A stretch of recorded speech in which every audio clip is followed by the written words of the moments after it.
Okay, Lent 1, we're going to look at the Old Testament reading from Genesis chapter 3. This one is packed. Oh my gosh. I'm sorry if this video goes long. There's just so much in this. Okay, the serpent is crafty. His desire, his greatest weapon is deceit and deception. And so the very first thing that the Bible shows us that Satan does is deceive and invert the order of authority, like we said in the video for the gospel, Matthew 4. Satan tempted Jesus to invert the order of authority, to put himself first and to sideline God. And that's what Satan is trying to get Eve to do here in chapter 3. Did God really say this? And that's the way all of Satan's temptations begin. Really? Did God? Are you sure? Is that really what God said? Don't you think you know better? Did you mishear? Did God stutter? So his greatest tool is the ability to get us to say, well, no, God doesn't really have the authority over me. I can make my own decisions. I don't need God to tell me what to do. And that's what Satan is trying to get Eve to realize. Did God really say you shan't eat from any tree of the garden? And this is the other thing that Satan does. He knows exactly what's true. And so he changes just a little bit. The most powerful lies are those that have the most truth in them. And even just a little bit of truth with deception is still deception, and Satan knows that. He doesn't make up something that's absolutely outrageous.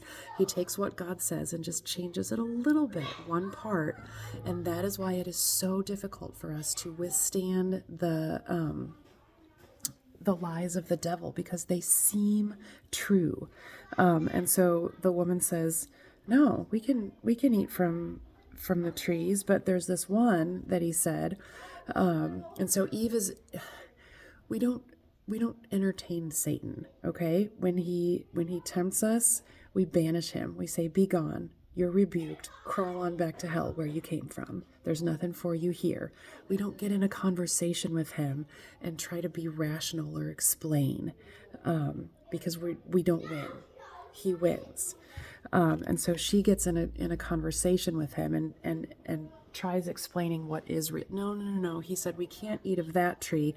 But then she changes it a little bit too. And she said, you shall not eat from it or touch it. And God had never said anything about touching it. He didn't say don't touch it. He said don't eat from it. And so now Satan has twisted it a little bit, and now Eve has also twisted a little bit. Lies always lead to more lies. And so the serpent says to the woman in verse 4, you surely shall not die. The father of lies calls God a liar. At that point, you run.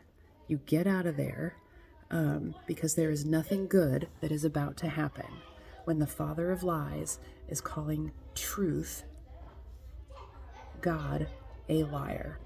You sprint. You get out of there.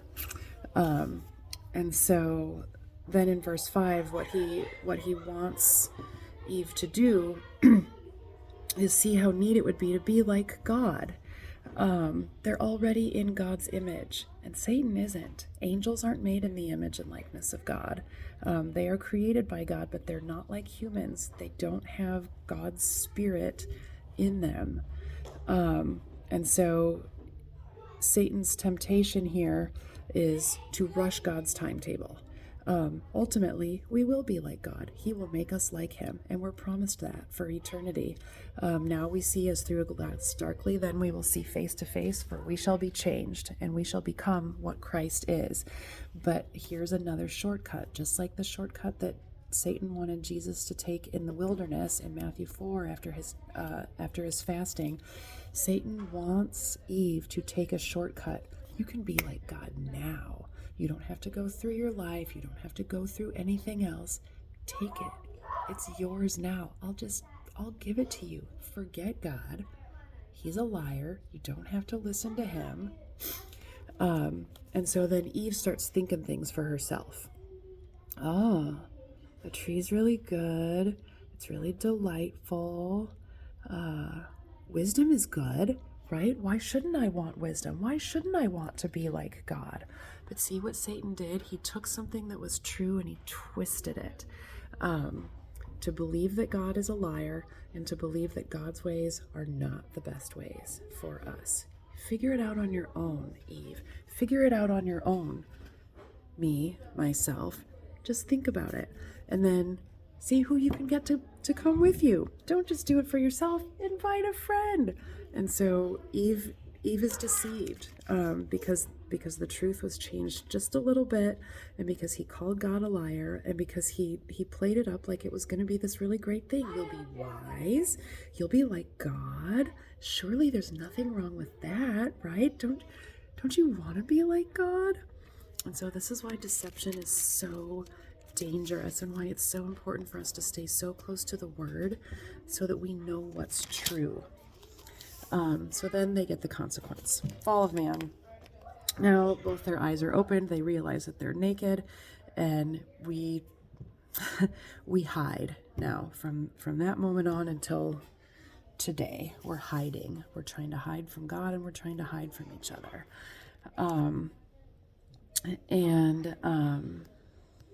The Lord and Adam and Eve had used to walk together really, really close. They had this intimate relationship, and now that's gone. And they're now afraid of God. Sin causes fear. Deception causes fear. Only the truth casts out fear. Perfect love casts out fear. Satan didn't love Adam and Eve. Satan wanted to destroy them. And so he took a little deception and a little bit of thinking and a little bit of, oh, doesn't that look good? Wisdom, being like God. And he wrecked it all. And so then the first thing that happened, Pastor Mangelsdorf used to preach about this. God asks Adam, what happened? And Adam doesn't say, I ate the apple. He says, the woman who you gave me, she gave me from the fruit, and I ate. Blame.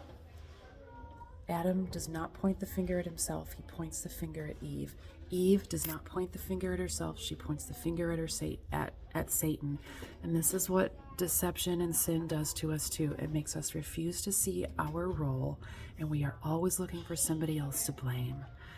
Because it's hard to say, oh, I screwed up. It's me. It's my fault. We don't want to do that because that hurts. That means there's something in us that is wrong and bad and needs to be fixed. And Christ stands at the door and says, I am the one that fixes the bad and takes it away. And so Adam blames and accuses, Eve blames and accuses. So Pastor Mangelsdorf would bring this up during wedding sermons. Don't do that to your spouse. Don't go like this. That's what Satan wants. That is what he is trying to do, to drive marriages apart. Don't do that. So then the serpent gets cursed, and verse 3:15 is the solution. This is our proof that from the beginning of time, before he even created anything, God knew that he was going to need to send Jesus Christ to earth to die for our sins, that it would be the only way to remove sin. He shall bruise you on the head. Jesus is going to step on Satan, and you, Satan, shall bruise him on the heel. It's going to hurt. Satan is going to cause Jesus a lot of pain. But the promise is that Christ is going to bruise Satan on the head. That means trample him. He's done. He's toast. From this time on, his days are numbered, and we have that as a promise. But Genesis 3:15 is the solution for this sin that entered into God's brand new world. And then verse 16, so many people think of these these consequences as just awful punishments and a strangulation of what had originally been intended by God. I see it, and others have seen it as, this is women's purpose. What is our purpose? Childbearing and child rearing. He gave Eve a new purpose. Your purpose is going to be to have babies and then to raise them. And then he says, yet your desire shall be for your husband, and he shall rule over you. That isn't a punishment. That's part of the promise of the purpose. You don't have to, wives, figure everything out. Your husband is going to be the one who's going to be in charge.